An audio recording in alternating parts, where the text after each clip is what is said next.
Okay, so that's Excel, SQL, Power BI, and last but not least, we have Power Automate.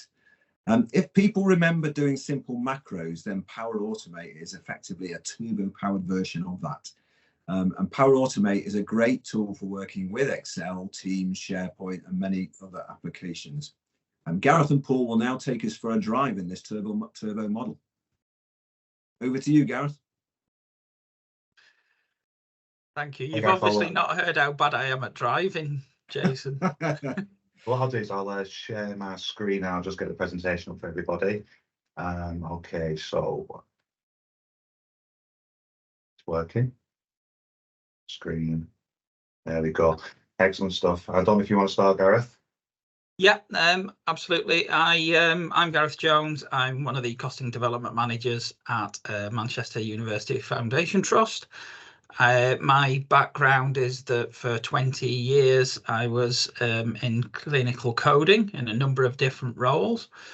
And after 20 years in that profession, I felt like I'd seen all the different challenges that I was likely to see within that industry. And I made a very risky, but also very, very safe decision to move within the same trust into the costing team. So my current role is as a costing development manager to hopefully engage and excite clinicians, finance colleagues and operational colleagues as to just exactly what they can do by utilising and leveraging patient level information and costing.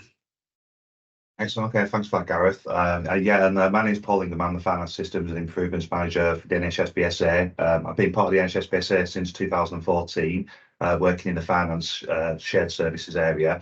Before that, I worked within the DWP, working in a accounting shared service area as well.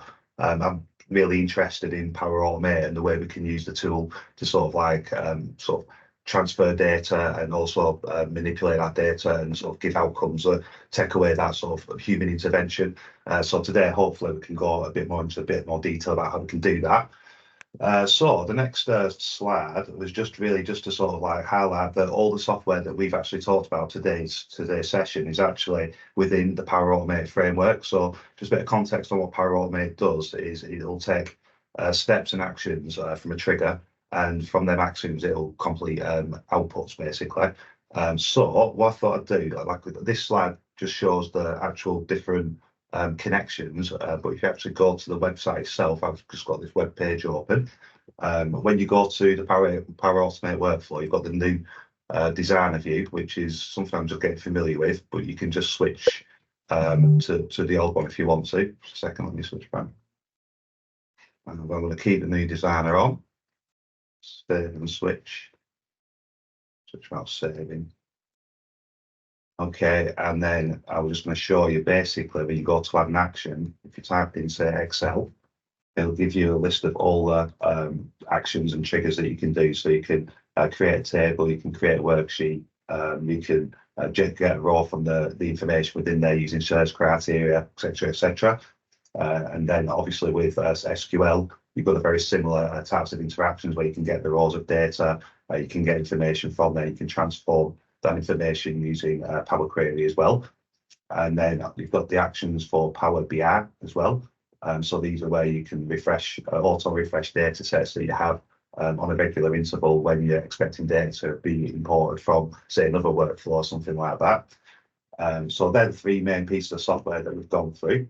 What I'd also like to just introduce you to, and I think Gareth will go into a bit more detail, is Copilot. So like, for example, if you're looking to, like I've just got this prompt here, for example, I want to get SQL data and then load that into a Power BI model, and I want to refresh that data set.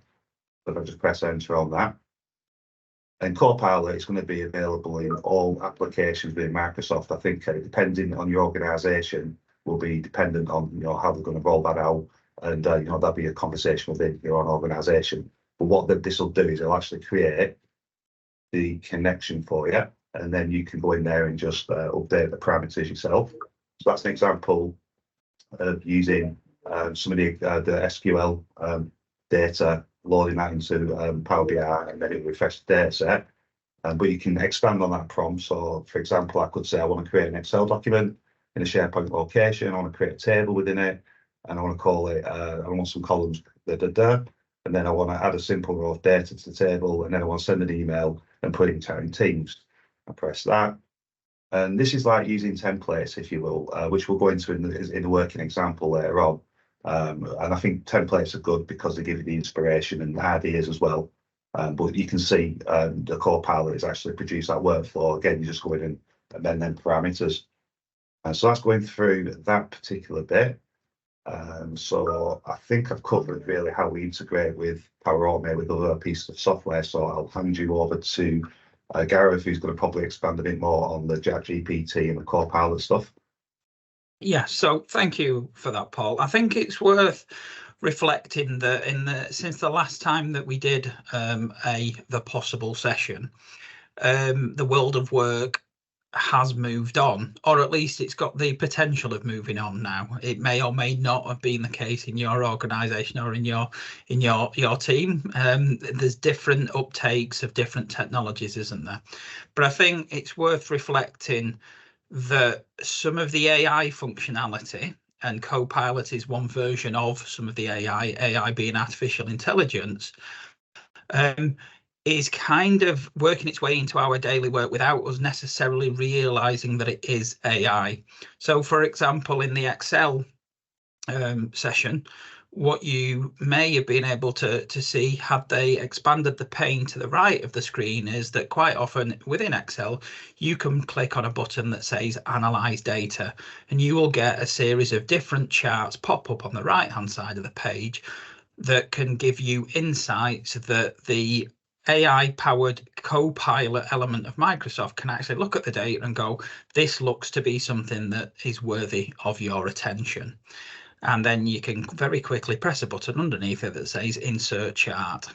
Another option of that is if you're using pivot tables within Excel, up in the top left-hand corner of the ribbon, there is recommended pivot tables. So these things don't necessarily feel like AI. They're not, Terminator, Skynet type leaps forward in functionality. It is just those little steps to go, okay, we're going to recommend to you something that can make sense of this sea of data that's in front of you. So that's ways in which AI and Copilot in particular is embedded into Excel. But the same is true of PowerPoint. You can have suggested slide designs in PowerPoint. So as somebody who is a big user of social media, I make sure on every presentation session that we do, I'm taking screenshots as we're going through so that I can post it on Twitter and LinkedIn and shamelessly plug the fantastic work that the software skills educators do. But actually, previously, if I was just pasting that piece of that image into a PowerPoint slide, I'd have had to do all the formatting. But sat in front of me on my other screen at the moment there's a little pop out in PowerPoint that says designer, and it is giving me already recommended different versions of how you might do a PowerPoint slide design.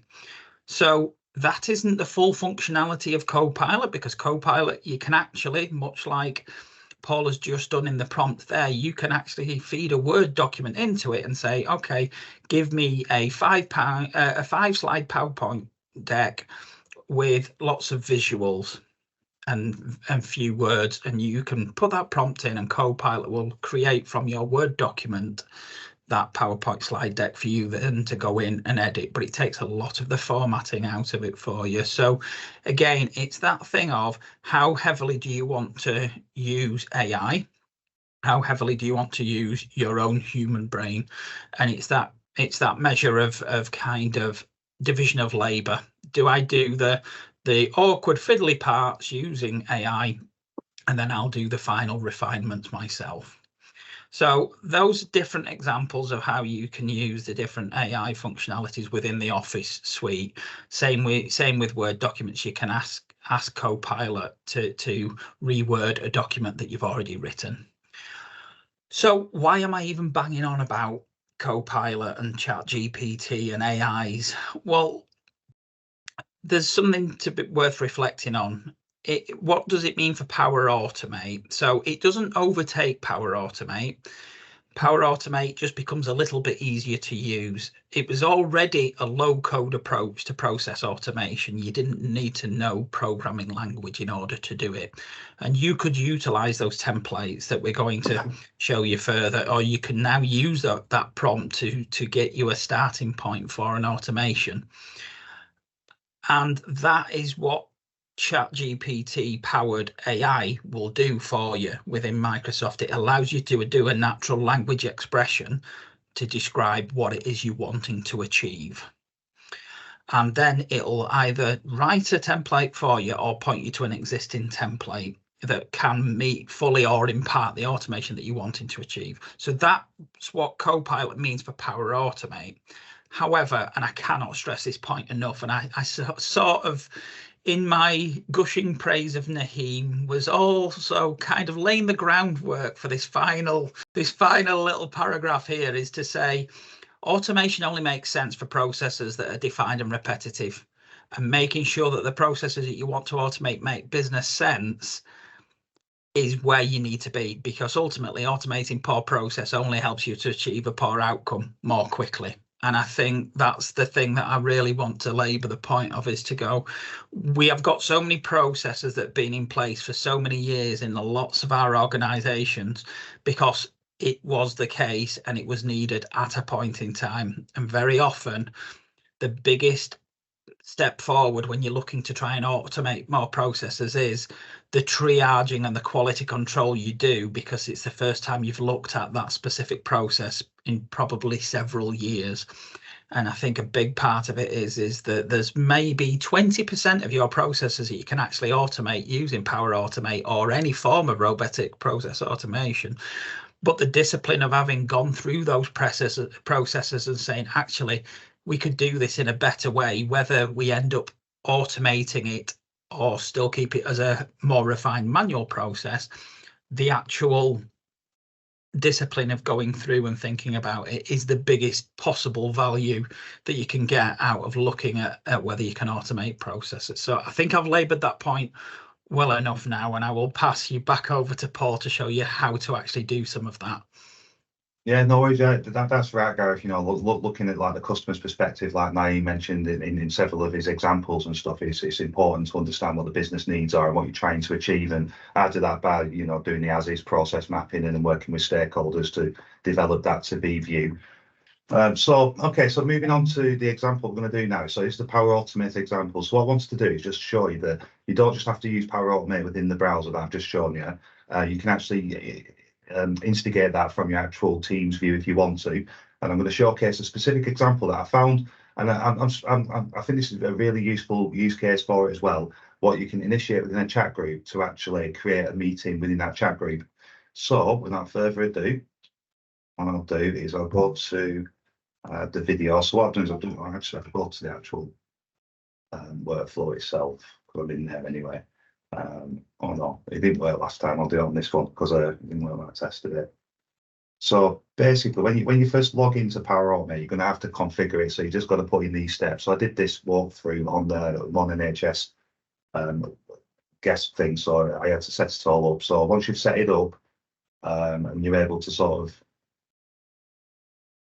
go there, you're able to create like a template. So if these are using the templates that are on there itself, and this is going to schedule a meeting from a message. So what it does, it'll identify the connections that you need. So what might happen in this instance is you'll get an X where you have to actually, I'll just pause it, where you get an X on that particular area and you have to connect it manually. Oh, sorry, play through. An X on that one, and you just connect it manually there, and then you go through, you put your configuration settings in. And this is just off the template. So and what this will do is this will create a workflow within the background, so then you can go in there and edit and amend it yourself. So in this instance, I think I had a bit of difficulty in understanding what the default requirements were. I had to put the GB time zone in there to make sure it knew what time zone to set the meetings at. I'll just let that go in now. So this is like setting up the workflow, if you will. So once the workflow is initiated, what it will do, so to initiate it, what you do is you'll go into the chat that you want to sort of initiate, and you'll right click, and there'll be an option within there, more actions, and it'll be schedule a one meeting in the workflow. So you click that, and then this would load up. And then what you do is you put your subject meeting in there, you put your descriptions in there, you put your meeting time, and then you get the option, if you're in a chat group, to set. What it'll do is it'll look through everyone's calendar within that chat group, and then it'll actually create a meeting for the next available appointment, or it'll give you the option to actually it'll give the option to put in a chat message three meetings. They will actually, you've got to select, the chat group then selects which meeting that they want to actually book, and then it'll provision a meeting in the calendar for you automatically. So this is an example of where I'm just going back into that workflow, and in that workflow I can actually go in there and amend it and add different times in there if I want to, in this example. So I'm just wondering if it will work. Actually, I've got some customer data. I mean, I've got my data in there, so I can't really show you that. So yeah, so like you go in there and you just initiate the schedule workflow for a meeting like that. You put in the information, and once you've done that flow, it posts to the chat channel, and then you'll be able to sort of do that. So that was the sort of working example of where you can do that. So you can do that yourself now. If you go into Teams, if you go to this ... button and you go to workflow, it'll create this little app thing there where you can click on, and then it'll load that all your workflows on there. You can start making templates and start making the workflows from within Teams, and then sort of test them from there. So I think you stopped sharing your screen. Oh, I have a stopped sharing screen. Oh, I have. Sorry. It's all right. So, where did I get up to there? Sorry. It was only literally as you were going to show us the live demo of you looking in Teams at the moment. I think. Oh, right. Okay. I think that's where we lost it. So when you go into Teams, what you'll find is you can look and search for apps. So if you go into workflow there, and then you click into workflows, it'll load up all your workflows within there, and then that will enable you to sort of generate a template. So if I want to generate a template, I can click on that and create that workflow. But going back to sort of like Gareth's point, I'll get my shots there, and I want to go to the work. Gareth's point is that you really need to know what you're looking to automate first of all, and getting that as is view and looking at the customer's perspectives and business needs. It will allow you to sort of understand what templates you might be able to make use of within the actual application. But that's sort of just an overview of a working sort of like Power Automate example that you can sort of start using yourself. When you've got a group chat, it's really good because it looks through everyone's calendar within that group chat, and then it'll provision the meeting for you as well. So it's quite easy. I think that's.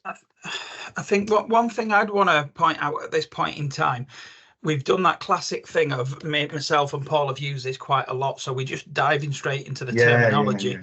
What I should say is that Power Automate, you would have thought that when you start an automation that the button would be called Automate or Automation, and it isn't. It's actually called Flow. So what you might see is when you're in your Microsoft applications, there's sometimes, depending on the way your ribbon is set up, there's sometimes a button and an icon that says Flow in it. So if you're looking where to find Power Automate inside another Office application, look for an icon that says Flow as opposed to look for an icon that says Power Automate. There is a web interface to Power Automate that you can find by signing into your Office 365 tenant on the web. There is also a Power Automate desktop application that you can download as well. It's worth reflecting, however, that some organizations might need admin rights in order for you to do that. I personally haven't really seen a big difference in performance, whether you do it on desktop or whether you do it on the web. I see them fundamentally different in terms of how you use the application, because in the cloud, like the Power Automate cloud, you can sort of initiate it within there, but with the Power Automate desktop, you've actually got to have the physical desktop, and it does it on the screen for you, if you will, so you can program it. So the cloud one, it sort of does in the background, whilst the Power Automate desktop, for me, it sort of takes over your screen while it does all the automation for you. Yeah. That particular one, anyway. Yeah, so there's a number of different ways that you can get into it, and Power Automate started out as its own distinct application that you went to start building these flows. It's very much becoming more integrated in the Microsoft Office ecosystem now, when you will start to see those extra little buttons popping up in your ribbons on your Office applications. And if you start it from Word, it's going to curate the sort of templates that it starts to show you by having ones that start in Word and the same in PowerPoint and the same in Excel. So going just on that note, like, we do sort of focus on Power Automate Cloud, but we've been doing, but if there's a requirement, sort of need for us to sort of explore the Power Automate desktop version as well, we could perhaps look at doing some sessions on that as well. You know, going forward, if there's a need to do that, so I think it's a different application. It's got a different use case for me when I'm using it. It's more about testing, you know, the computer, like my application, stuff like that. I'm using it to do actually front end UI things. To automate my testing and things like that. So we could look to do some sessions on that, but it sort of leads us to the community side of things, doesn't it, Gareth? And what we're looking to do with the community and sort of build on that community going forward. We've already got a resource library there within the Teams channel, but really, if people want to start using that to ask questions and sort of reach out to ourselves, you know, and we can identify sort of areas where people might want to learn more, and we can sort of arrange more sessions around that. Yeah. Paul, in terms of, do we want to leave questions to the end, or do we want to answer them as they're popping up? No, we can go through some questions now if you want. Like, I think I've come to mind around the sort of community side of things, like just people want to join the channel, and if you've got any questions or queries or all like that, I'm more than happy to get in touch with us, and we'll sort of work with them and see what we can do. Yeah, so one other question. Sorry, Jason, I'm completely taking over the chairmanship there. I will shut up and let you do that job. I'm impressed that you're multitasking. Go ahead. So to read it out, the first one. Yeah, I'll take a step back. No, it's quite all right. Don't mind at all. So Robert has asked, are you using Power Automate to manipulate data into a correct format? Yes, I've used it for that purpose. So I haven't shown you in this example, but you can do things like expressions and parse data, and you can do a variety of split functions. In fact, if I've got the name there, what I'll do is I'll export an example Power Automate workflow that's got some text examples and shows you how it manipulates the text. I think I've got the video link as well, so I'll share you the YouTube link as well.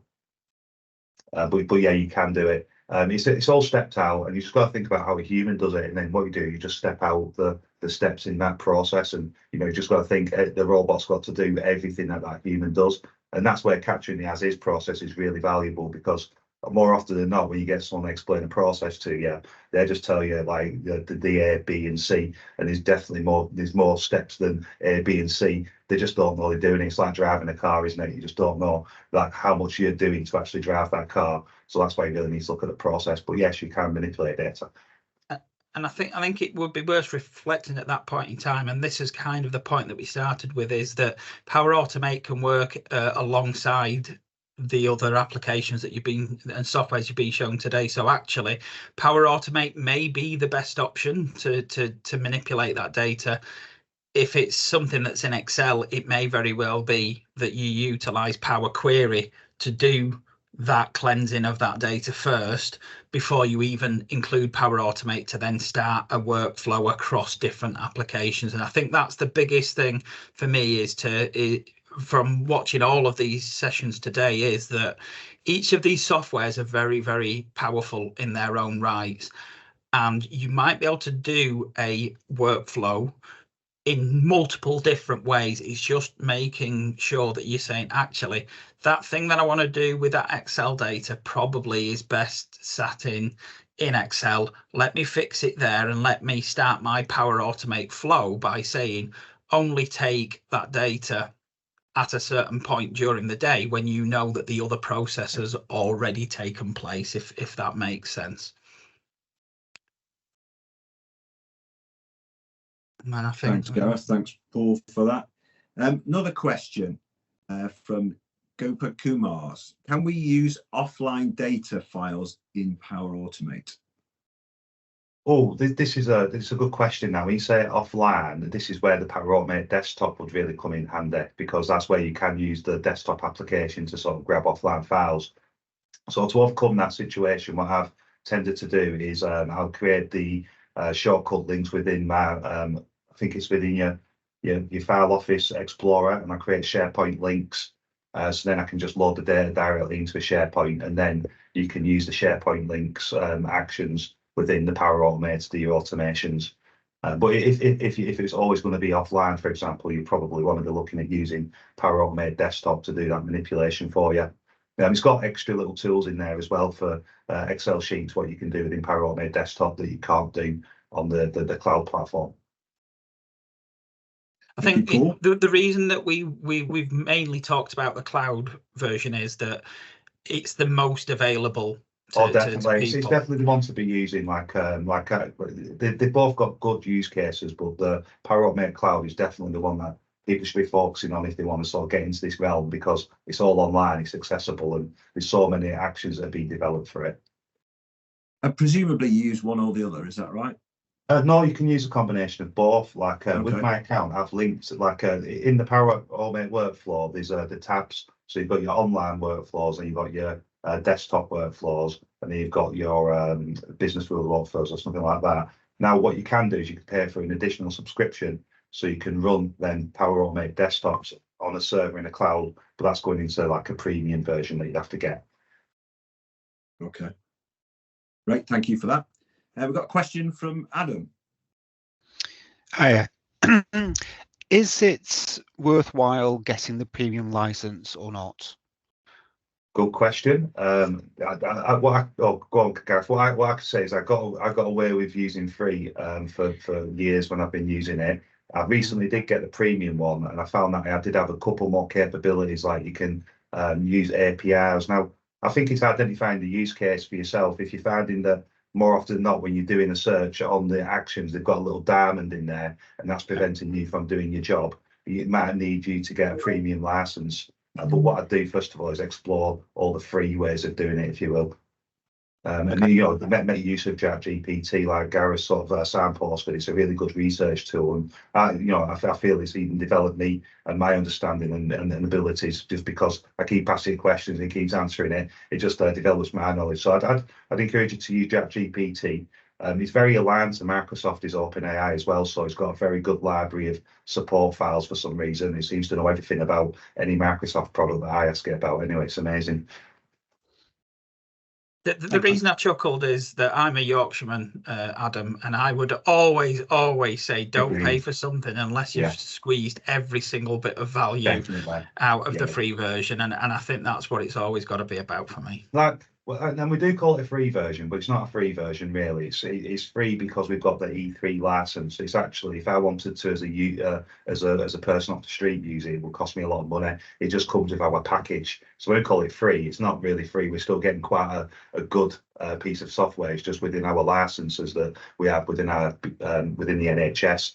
The premium one just gives you a couple more actions. Like Gareth said, identify that business need, that requirement, and then see if you need to use it. Like APIs are a big thing at the minute, and to use APIs, you need the premium license. Great, thank you for that. We'll take one more question, and then one more question, and then I'll let you carry on with your presentation. Yeah. So the next question is from Vanessa. Can you schedule when Power Automate can perform the task you want it to do? I mean, can it operate unattended, or does it have to be attended? Well, that's that, Gareth. Well, sorry, can you schedule when you to the task you wanted to? Yeah, I mean, there's a number of different ways you can do it. Yes, you can schedule when it happens. There's also, you can build things like buttons almost, where you can literally just press one button and it acts very much like a macro would in Excel to perform a bunch of actions, because it may very well be that, you know, if you've got an online file that updates at a certain time every day, but a human has to take an action after it's updated, and that person's going to be off that day, they may want to try and perform that action earlier on. So yes, you can schedule it, but you will always retain the ability to trigger it as and when you wish to. I hope that answers that question. Thanks, Gareth. I'm just going to take Zeeshan's point here. So Zeeshan's made the point that this is all fascinating stuff, what we've covered today, and it helps to triangulate data and promote analytics. He's made the point that within the NHS, we're not very good generally at using available tools and software. And he's asked the question, how will you attract the generation towards automate? And I think if I sort of just answer that first of all, I think just thinking generally, what we're doing here now is very much, I say the first step, it's probably more than the first step, but we're playing a role in really influencing others as well. Because if you think there's been over 100 of us on here today, which might be a small proportion of the finance community in the NHS, but actually if we start here and we can show between us, learn between us, and really start demonstrating how innovative the software tools can be, that will start rubbing off on other people. So I think that's, we've started that journey, and as a group, we must absolutely continue that. So yeah, but more specifically on automate, Paul, Gareth? I think it's looking at, like, I don't know, when I was younger, I used to watch my parents write checks in front of the fire, you know, to pay the gas bill and electric bill. And now what we're expecting to do is just get direct debit. And in the future, you know, we're going to have a robot that will just set that direct debit for you. It'll go and find, you know, I think it's going to be an assistant. It's going to grow with us as technology evolves. I think it's going to be unavoidable. I think it's getting on that journey, getting that buy-in from your stakeholders and getting them to see that value that you can bring using these, using this software. In particular with Power Automate, it is about removing the need for you to move a file from one place to another. You know, it's like a little assistant. And if you can identify the business process where you can get that buy-in, and the way I do that is I use business analyst techniques, like I'll do, there's a CAT law, you look at the as-is process, you process map that process out, you involve the stakeholders, you ensure you're engaging with the users, and you know they fundamentally understand what you're trying to achieve, and the why is very important when you're trying to implement change within the business. And like you say, Jason, it's unavoidable. It's where we're going in. It's that direction of travel. You know, we've got to look at how we can innovate. You know, it's going to get more pressured in the NHS with funding. We've got to use these tools really to innovate and reduce the need to keep increasing resources. I think we've got to, you know, use what we have and do more with it. You know, the population's not going to get smaller, and the healthcare needs of the nation is not going to get less as we get an aging population. So I think, you know, it's a genuine reason for us to adopt technology, and that's to make sure we can continue to deliver the NHS service that we have. Spot on, Paul. Spot on. Yeah, good. There are more comments and questions, but would you like to continue with your? I think it comes to the end really. It's really about the community and making sure that people are aware that, you know, they can reach out to us if they've got any questions, you know, around that. And also I put it out there if people are interested in learning more about using business analyst techniques and process mapping. Again, that's come a long way. Like I posted in the chat group that you can generate process maps from ChatGPT now in text, what you can then put into an editor, and then it just makes it easier for you to make process maps. And you know, that type of thing might help you have them conversations with your stakeholders. Once you've mapped the as-is process and you show them the to be, you can then start showing them the differences, and the discussion that is a lot better once you've got a process map in front of yourself and the stakeholders. If people think there's a need for us to sort of like maybe introduce that to what we do as well. Cheers, Paul. Question from Lynn. Is there a benefit to attend formal courses to learn how to do this? Again, you could apply it to any of the 4 software. Or does teaching yourself from this kind of session embed things more? What's your view on that? Well, I don't know. Like, I mean, but what I would say is different people learn in different ways. Some people are very visual learners. Some people are very hands-on learners. I would say for me, I've learned what I know about Power Automate, which isn't anywhere near as much as Paul, I should reflect, but I've learned what I've learned about it by having a very good attendance rate at YouTube University. And I would genuinely say that there's very little in any of these sessions today that you cannot teach yourself from looking on YouTube. And actually your skill then becomes, can I write the right prompt in the search engine in YouTube to give me the right results that I want? We've talked about the website and we've talked about the networks, and one of the things that we're going to be doing in each of the areas, as I understand it, is that we're going to be having a YouTube library in each one of these, because there's no point in any of us spending time trying to reinvent the wheel when there's already a really good piece of content that's already out there. So we're already automating our process and slickening our process by pointing you towards a curated list of resources. So my honest opinion is, start playing around with these things in a non-destructive way. You can start these workflows on something that doesn't really mean anything, just to get your head around the concept of how these flows work. That would be my view on it, Lynn, but I'm somebody who tends to learn by doing, and not everybody is the same. Gareth, I'm the same. I learn by doing, and I think, you know, like when you learn to play guitar, you know, it's a very slow process. There's a steep learning curve to learning anything new, so you've got to be prepared to make mistakes, and like you say, select something small so you can make them mistakes and not, you know, create bother. I also think though, like once I've sort of got more information, like there's a Microsoft library where they do free courses, what you can actually go on for, and because we've got NHS licenses again, these will be paid courses what you can actually go on as well. So after this, I'll put a link into the chat so where you can get to join more of them sort of like online sessions where you can learn as you go. But like Gareth said, you know, YouTube's a really good resource. We've talked through using ChatGPT and making use of the community chat channel that we've set up within the One NHS Finance. You know, if you put something in there, we'll come back and we'll try and work with you on your problem.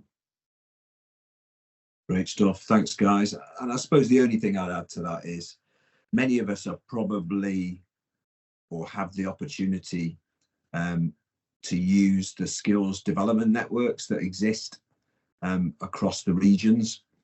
And if you see, you know, if one of these 4 softwares, if there isn't, I mean, there's always Excel courses, isn't there? But if there aren't Power BI, SQL, Power Automate courses available to you, and you'd like to do the formal course as well as getting the hands-on experience, then do speak to your network and encourage them to put those courses on. And if they are available, then I'd say, you know, do that as well, because it's a combination. Yeah. And Gareth and Paul are right. I mean, if you think about when you know, if you've ever learned a language in the past, you can do it sitting at a desk or in a group with other people. But there's nothing like going over to the country where the language is and learning it. You'll learn it so much faster. It's the same playing around with these tools. Once you actually get into the thick of it, you'll learn a lot faster than you will from behind your desk. Yeah, it's developing them use cases and examples, and having them ideas, and just, you know, being willing to try something new, you know, and it's getting the buy-in from people in the teams and stuff around, you know, where the benefits lie and that. But yeah, learning curves are different for everybody, aren't they? Really, I suppose. It's getting that right balance. Like I know a couple of people on my team have gone to Power BI courses and they've got a lot from it, to be honest. And I've seen that, you know, in terms of, I think went on a 2-day course and they come back and I thought they had a really good understanding and a good basis to sort of build Power BI stuff going forward. So I think it is a horses for courses. If you think that you're going to get benefit from being in a group environment and doing it, you know, skills delivery network like Jason's mentioned is quite good because we use them. I think there were credits as well, so it didn't cost us anything. I don't think that then cost us as well, so it's quite good. Great. Paul, Gareth, thank you so much. Always enlightening. Always good.